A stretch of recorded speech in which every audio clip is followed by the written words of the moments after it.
Today we have discussed the topic isolator, part of the switchgear and protection, chapter number 2. Isolator is a very important in substations. आता आयसोलेटरमध्ये लक्षात घ्या, याच्यामध्ये काय आता single break isolator, double break isolator.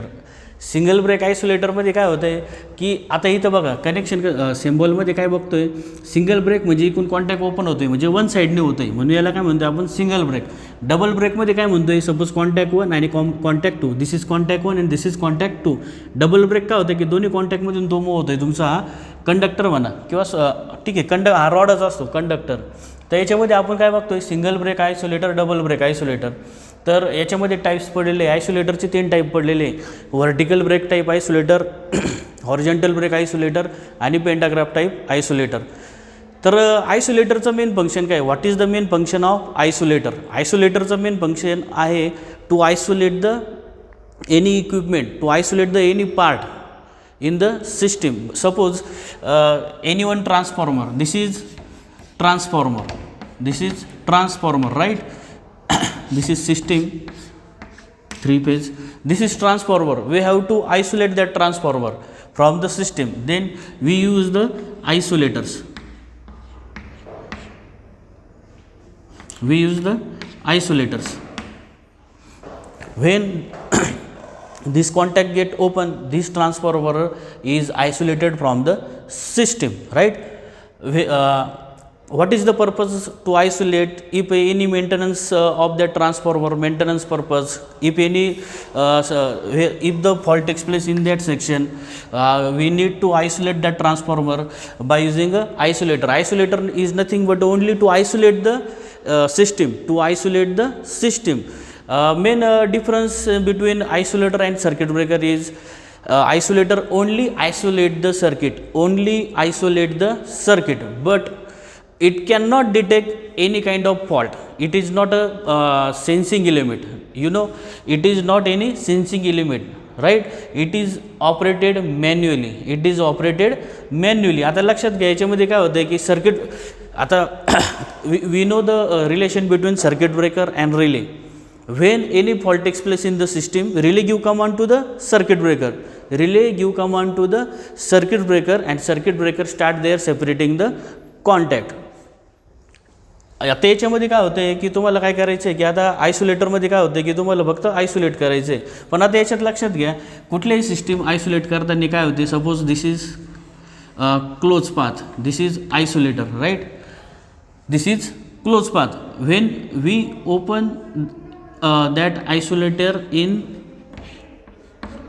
load condition,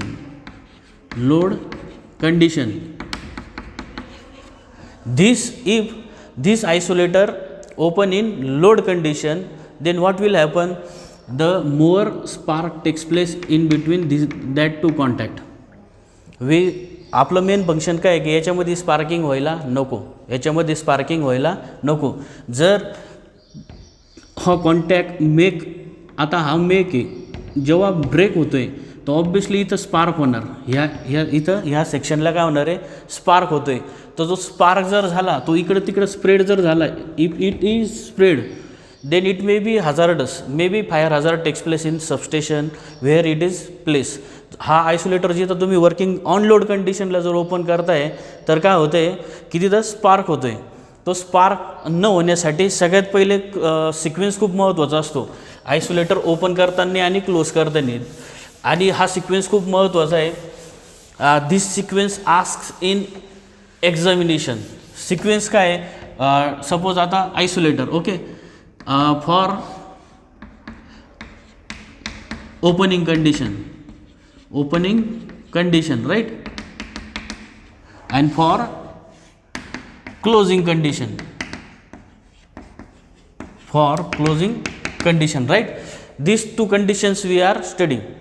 आता लक्षात घ्या की ओपनिंग कंडिशनमध्ये काय करायचं आहे की सपोज कुठलाही कॉन्टॅक्ट मेक आणि ब्रेक होताना काय होतं आहे की त्याच्यात आर्क प्रोड्यूस होते. तर लक्षात घ्या, ऑन लोड पोझिशनला, इन लोड पोझिशनला जर आयसोलेटर ओपन केला तर स्पार्क तयार होईल, आर्क. स्पार्कलाच काय म्हणतोय आपण, arc.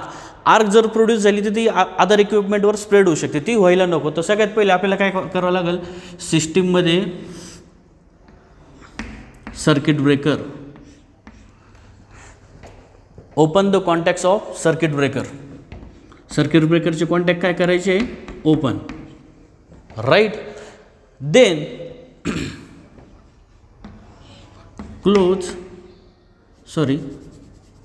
open isolator, and third step is close earthing switch. This is the proper position, proper steps to open the isolator. First one is open the circuit breaker contacts. Means circuit ब्रेकरचे contact open होत आहे, पण circuit ब्रेकरमध्ये provision दिली, त्याच्यात जे arc जी produce होती तर ती क्वेंच कशी करायची, व्हॅनिश कशी करायची, राईट. म्हणजे त्याच्यामध्ये मीडिया दिलेला आहे, जर त्याच्यामध्ये स्पार्क होत असेल तर तो संपवायचा कसा किंवा व्हॅनिश कसा करायचा, त्यालाच आपण टेक्निकल लँग्वेजमध्ये काय म्हणतोय, in circuit breaker there is a media for quenching the arc. In circuit breaker there is a media for quenching the arc. Open isolator. आता मी काय करतोय, आयसोलेटर ओपन करतोय. आता इथं सर्किट ब्रेकरचे कॉन्टॅक्ट काय केले ते आपण ओपन केले ते, म्हणजे ऑब्विसली काय होते, इथून पुढं सप्लाय जाणार नाही. सप्लाय इथंच कट केलं आहे मी सर्किट ब्रेकरने. आपण व्यवस्थित बघून, this is circuit breaker, right. This is isolator suppose, right. Circuit ब्रेकरचे कॉन्टॅक्ट काय केले आपण ओपन केले. This is circuit breaker. Circuit ब्रेकरचे कॉन्टॅक्ट ओपन केले. सर्किट ब्रेकरचे कॉन्टॅक्ट ओपन केले, मग पुढं सप्लाय जाणार का, इथं नाही जाणार. करंट जाईल का, इथून करंट फ्लो होणार नाही. पुढं करंट फ्लो होणार नाही, तेव्हा हा जो क्लोज पोझिशनमध्ये होता तो मी काय करतोय, ओपन पोझिशनमध्ये नेला, राईट. आता याच्यात जर इथून पुढं करंट येत नाही, इथून पुढं करंट येत नाही, तर याच्यात स्पार्क होणार आहे का, नाही होणार ऑब्विसली. मग आता याच्यामध्ये कंडिशन लक्षात घ्या, isolator never operated on load condition. Isolator never operated on load condition. आता थर्ड स्टेप काय होती, क्लोजिंग आर्थिंग स्विच. आता पुढे इक्विपमेंटला आर्थिंग स्विच असतो. मी सिम्पल बेस कन्सेप्ट क्लिअर होण्यासाठी मी फक्त इथे एक आर्थिंग स्विच काढला.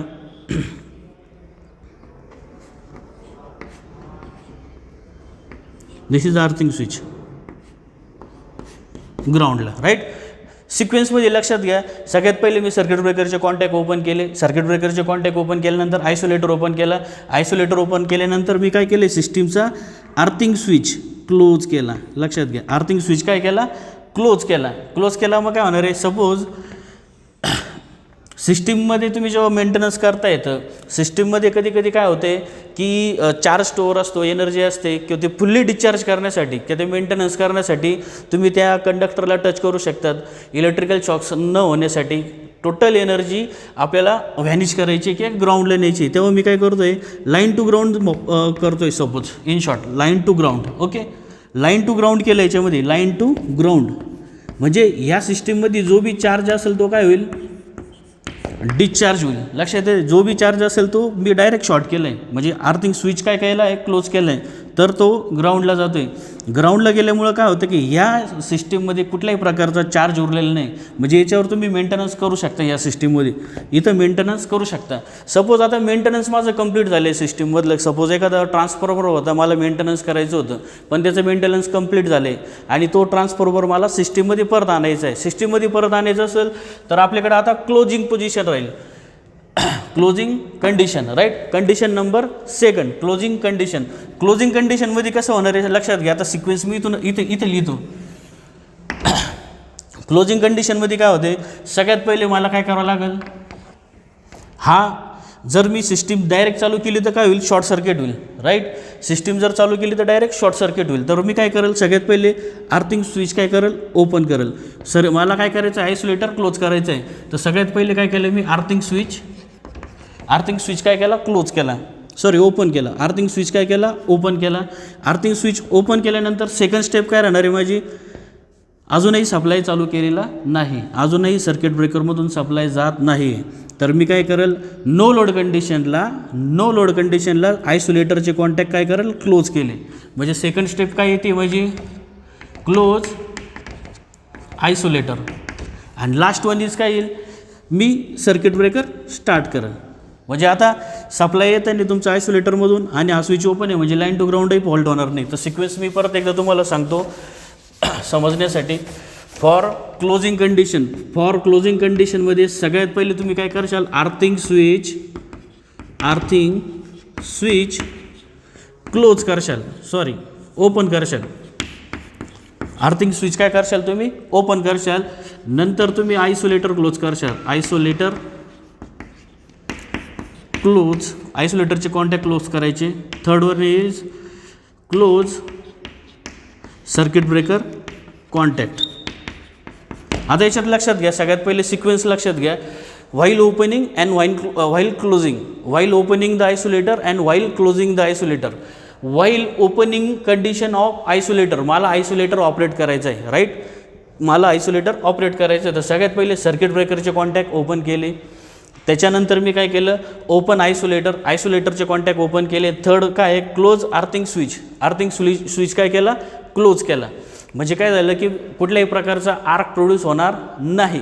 Condition number second closing condition, म्हणजे आता मला काय करायचं आहे, माझं सिस्टीममधले सगळे फॉल्ट्स मेंटेनन्स करून झालेले आहे, मला आता आयसोलेटर परत क्लोज करायचं आहे, ते सिस्टीम वर्किंग कंडिशनमध्ये आणायचे. तर सगळ्यात पहिले मला काय करायचं आहे आयसोलेटर क्लोज करायचं आहे. त्याची प्रॉपर प्रोसिजर लक्षात घ्या, it is a very important. He procedure follow नाही केली तर इलेक्ट्रिकल ॲक्सिडेंट 100% होणार, इलेक्ट्रिकल ॲक्सिडेंट 100% होणार. का तर जास्तीत जास्त स्पार्क प्रोड्यूस होईल आणि तो स्पार्क तुमच्या अदर सिस्टीमला डॅमेज करू शकतो किंवा त्याच्याने फायर हजार्ड्स म्हणजेच जाळ पसरू शकतो. Closing position of isolator, closing position of isolator, earthing switch close करायचं आहे. अर्थिंग स्विच क्लोज का करायचं आहे का की लाईन टू ग्राउंड केलं तर अगोदर मी तर ते अर्थिंग स्विच ओपन केला, अर्थिंग स्विच ओपन केला, नंतर आयसोलेटर क्लोज केला आणि last step is close circuit breaker contact, close circuit breaker contact. This is the proper procedure to sequentially operation of a isolator. आता आयसोलेटरमध्ये 3 टाईप पडतात, vertical break type isolator, horizontal break type isolator आणि pantograph type isolator. आता सगळ्यात पहिले आपण काय बघू व्हर्टिकल ब्रेक टाईप आयसोलेटर. आता व्हर्टिकल ब्रेक टाईप आयसोलेटर एकदम समजण्यासाठी मी एकदम सिंपल डायग्राम काढले, ॲज अ बेसिक डायग्राम समजण्यासाठी एकदम सोपी साधी. आता याच्यामध्ये लक्षात घ्या, हा इन्सुलेटर आहे, हा इन्सुलेटर आहे, हा इन्सुलेटर आहे, हा ऑपरेटिंग रॉड आहे, याला काय म्हणतो मी operating rod, right, operating rod. आता ऑपरेटिंग मेकॅनिझम म्हणजे काय, याच्यामध्ये जेव्हा मी हँडल जेव्हा ऑपरेट करतो आहे तर याचं मेकॅनिझम असं आहे की हा 90 डिग्रीमध्ये रॉडवरती निघून जाईल. म्हणजे आता सपोज इथं हे करंट टर्मिनल 1, करंट टर्मिनल 2. आता याच्यात काय होणार आहे, जेव्हा मी ऑपरेटिंग मेकॅनिझम ऑपरेट करणार आहे तर हा जो ऑपरेटिंग रॉड आहे तो व्हर्टिकली 90 डिग्रीमध्ये वरती जाईल. आता फॉर एक्झाम्पल मी काय केलं की ऑपरेटिंग रॉड ऑपरेट केला, म्हणजे ऑपरेटिंग मेकॅनिझम ऑपरेट केलं तर याची ही पोझिशन क्लोज पोझिशन आहे. म्हणजे सपोज इकडून सप्लाय आला आणि इकडं पुढं सप्लाय जाणार, कळत आहे, ह्या रॉडमधून सप्लाय पुढं जाणार इथून. तर मी आता काय करतो आहे आयसोलेटर ओपन करायचं आहे. आयसोलेटर ओपन करायची प्रोसिजर मी तुम्हाला सांगितले. सगळ्यात पहिले काय करायचं सर्किट ब्रेकरचे कॉन्टॅक्ट ओपन करायचे. मग आता आयसोलेटर ओपन करतो आहे, ऑपरेटिंग मेकॅनिझमने मी ऑपरेट केलं आणि हा जो रॉड आहे नेक्स्ट स्टेजला पोझिशन 2ला जाईल. पोझिशन 2ला जाताना हा ऑपरेटिंग रॉड तुमचा व्हर्टिकली 90 डिग्रीमध्ये वरती जातो आहे. म्हणजे काय झालं कॉन्टॅक्ट्स ओपन झाले आणि सर्किट ब्रेकरचे कॉन्टॅक्ट ऑलरेडी ओपन केले होते आपण. त्याच्यामुळं काय होतं इथून हा वर जाताना ह्या पोर्शनमध्ये आर्क प्रोड्यूस होत नाही. यालाच काय म्हणतो आहे आपण व्हर्टिकल ब्रेक आयसोलेटर. आता याचाच पुढचा टाईप काय आहे एकदम सोपा आणि सिम्पल आहे. हा व्हर्टिकली हा जो रॉड आहे ऑपरेटिंग रॉड व्हर्टिकली वरती जातो आहे, राईट, व्हर्टिकली वर जातो आहे. म्हणजे 90 डिग्रीमध्ये हा इथून वरती गेला, वर जातो आहे. म्हणजे काय झालं इथले कॉन्टॅक्ट क्लोज झाले, पुढं करंट पास होणार नाही. आता हॉरिझॉन्टल ब्रेकमध्ये काय फरक आहे, हॉरिझॉन्टल ब्रेक एकदम सोपा आहे. हॉरिझॉन्टल ब्रेकमध्ये मी काय करतो आहे, आता हे तुमचे राईट सपोज हा ऑपरेटिंग रॉड, राईट, हे इथं ऑपरेटिंग मेकॅनिझम. व्हर्टिकल ब्रेकमध्ये तुमचा हा ऑपरेटिंग रॉड वरती जात होता. हॉरिझॉन्टल ब्रेकमध्ये काय होतं आहे की हा सरळ आहे, हा इथं असं सरळ आहे, तर हा फक्त असं हॉरिझॉन्टलमध्ये व्हर्टिकल असं होतं तर हॉरिझॉन्टल असं होईल. कळत आहे सगळ्यांना, व्हर्टिकल असं होतं आहे आणि हॉरिझॉन्टल आहे तर हा क्लोज कॉन्टॅक्ट आहे ना, तर फक्त हा असा होईल. म्हणजे काय झालं हा आडवा होईल 90 डिग्रीमध्ये. डबल ब्रेक म्हणून याला आपण, राईट. तर याच्यामध्ये काय होते हा काय झाला हॉरिझॉन्टली 90 डिग्रीमध्ये आला हॉरिझॉन्टली, मी डायरेक्ट आता सिम्प्लिसिटीसाठी काय करतो की ऑपरेटिंग रॉड हा सेंटरला आला असं, म्हणजे ह्या कॉन्टॅक्टला बी टच नाही, या ऑपरेटिंग रॉडचा आणि ह्या कॉन्टॅक्टला बी टच नाही. ही सिम्पल डायग्राम काढतो आहे समजण्यासाठी, कळतं आहे. ॲक्च्युली डायग्राम थोडी वेगळी आहे, पण ही काय बेसिक कन्सेप्ट क्लिअर झाली पाहिजे, त्याच्यामुळे ही सिम्पल डायग्राम काढली. व्हर्टिकलमध्ये हा रॉड वरती जात होता, हॉरिझॉन्टलमध्ये हा 90 डिग्रीमध्ये हॉरिझॉन्टली फिरला, त्याला काय म्हणतो आपण हॉरिझॉन्टल ब्रेक आयसोलेटर. आता पेंटाग्राफ टाईपची मी तुम्हाला एक छोटासा व्हिडिओ बी दाखवेल. पेंटाग्राफ म्हणजे काय होते, suppose this is one conductor, this is another conductor, right. आता ही झाली क्लोज पोझिशन, राईट. जेव्हा मला ओपन पोझिशन करायची तर पेंटाग्राफमध्ये काय होतं की हे असे ओपन झाले, कळतं आहे सगळ्यांना. This is blades, blade 1 blade 2, blade 1 blade 2. मला आयसोलेटर ओपन करायचं आहे, क्लोज करायचं आहे, तर काय होतील, हे एकमेकांना जोडल्या जातील, म्हणजे ब्लेड्स कोलॅप्स होता. हे क्लोज ओपन क्लोज ओपन, याला काय म्हणतो आहे आपण पेंटाग्राफ टाईप आयसोलेटर. मी त्याची डायग्राम देतो तुम्हाला. तर 3 टाईपचे आयसोलेटर आपण बघितले आज, vertical break type isolator, horizontal break type isolator आणि पेंटाग्राफ टाईप आयसोलेटर. आणि ऑपरेटिंग सिक्वेन्स हा खूप महत्त्वाचा आहे, while opening condition, while closing condition. Spark न होण्यासाठी सगळ्यात पहिले आपण काय करतो, सर्किट ब्रेकरचे कॉन्टॅक्ट ओपन करणारे, मग आयसोलेटर ओपन करणारे आणि आर्थिंग स्विच क्लोज करणारे व्हाईल ओपनिंग द आयसोलेटर. आणि आयसोलेटर जर क्लोज करायचं असेल तर परत एकदा सांगतो काय करायचं आहे, आर्थिंग स्विच ओपन करायचं आहे, आयसोलेटर क्लोज करायचं आहे, मग सर्किट ब्रेकर क्लोज करायचं आहे. This is the proper sequence of operation of isolator. ठीक आहे, आपण पुढच्या लेक्चरला आर्क फॉर्मेशन प्रोसेस बघू. थँक्यू.